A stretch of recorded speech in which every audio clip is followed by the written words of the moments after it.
எல்லாருக்கும் வணக்கம். இன்னைக்கு மகளிர் தினம். தமிழ்நாடு முழுக்க இருக்கிற என்னுடைய அம்மா, அக்கா, தங்கச்சி, தோழின்னு உங்க அத்தனை பேருக்கும் இந்த தினத்துல வாழ்த்து சொல்லாம இருக்க முடியாது. உங்கள் அனைவருக்கும் என்னுடைய மகளிர் தின வாழ்த்துக்கள். சந்தோஷம் தானே? பாதுகாப்பா இருந்தா தானே சந்தோஷத்தை உணர முடியும். அப்படி எந்த பாதுகாப்பும் இல்லாதப்போ, இன்செக்யூரிட்டியா இருக்கிறப்போ எந்த சந்தோஷமும் இருக்காது தானே அப்படின்னு நீங்கள் நினைக்கிறது எனக்கு புரியுது.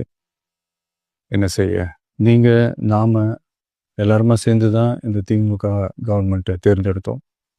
ஆனால் அவங்க எப்படி நம்மளை ஏமாற்றுவாங்கன்னு இப்போ தானே தெரியுது.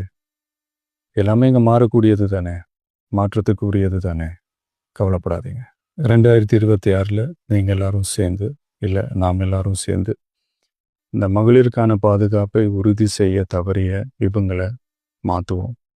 அதுக்கு இந்த மகளிர் தினமான இன்னைக்கு நாம் எல்லாருமா சேர்ந்து உறுதியேற்போம். ஒன்று மட்டும் சொல்கிறேன், எல்லா சூழ்நிலையிலும் உங்களுடைய ஒரு மகனா, அண்ணனா, தம்பியா, தோழனா உங்களோட நான் நிற்பேன். நன்றி, வணக்கம்.